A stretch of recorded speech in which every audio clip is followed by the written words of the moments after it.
안녕하십니까. 아산정책연구원의 제임스 김입니다. 지금 이 영상을 찍고 있는 시간은 미국 워싱턴 시간으로 12월 4일 오후 9시 반입니다. 2020년 미국 대선 결과가 아직 공식적으로 발표되지는 않았는데요. 우편투표 개표가 지연되고 있기 때문입니다.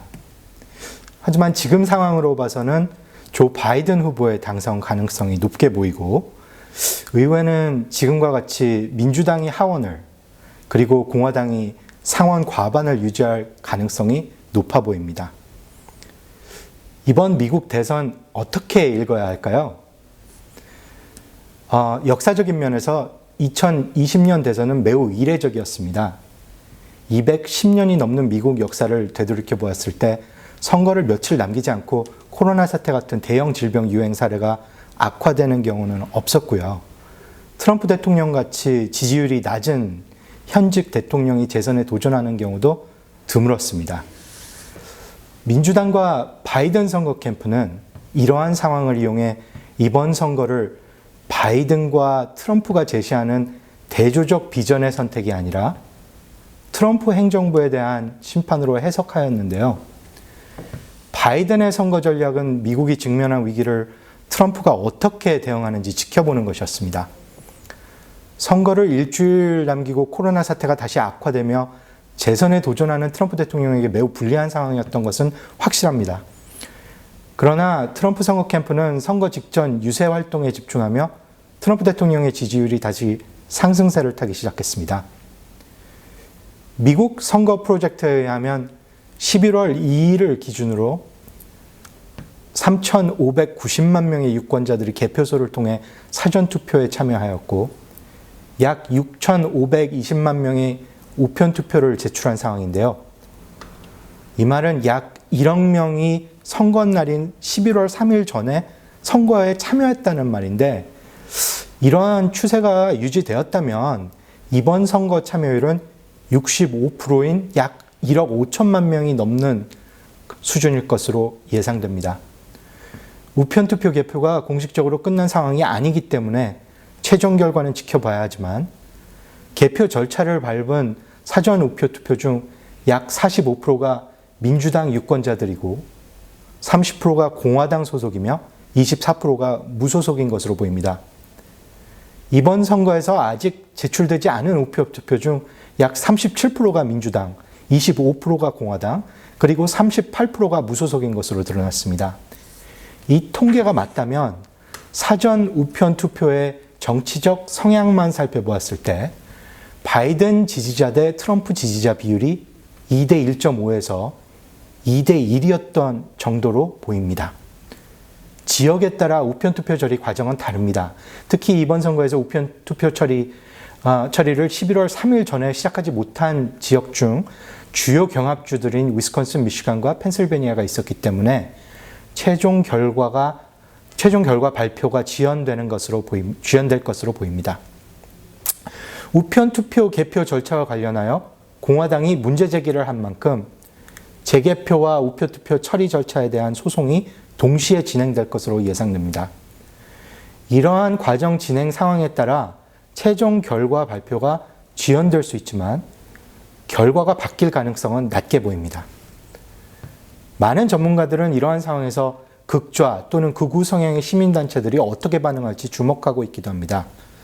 또한 개표가 진행되는 과정에서 트럼프 대통령이 재선에 실패했다는 것이 더욱 확실해지는 경우 트럼프 대통령이 어떠한 도발적 행위를 할지 걱정하는 사람들도 있습니다.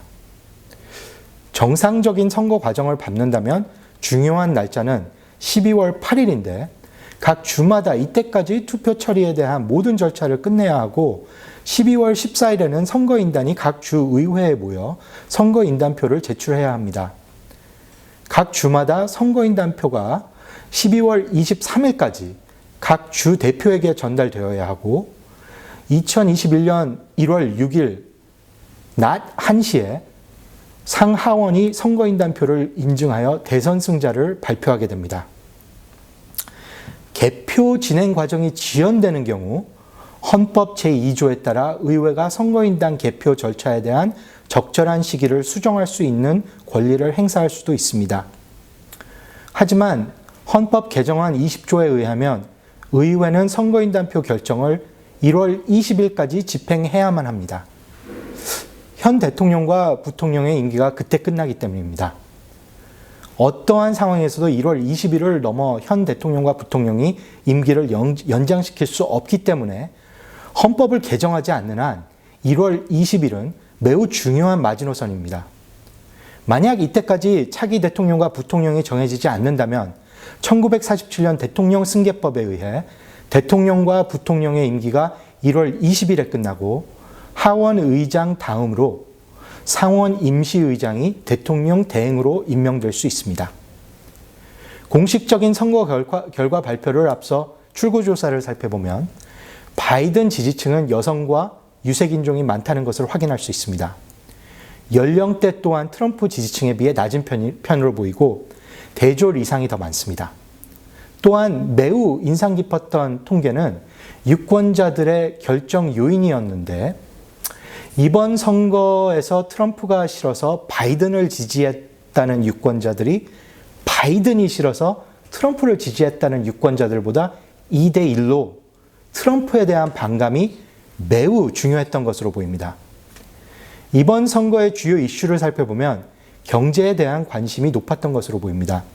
퓨 리서치가 지난 7월에서 8월에 집행한 여론조사에 의하면 미국 유권자들 사이에서 79%가 경제를 가장 중요한 선거 이슈로 손꼽았고 그 다음으로는 의료건강관리가 68%, 대법원 판사 임명 문제가 64%, 그리고 코로나가 62%로 코로나가 다른 이슈들보다 중요하기는 했지만 그렇게 중요하지 않았던 것으로 보입니다.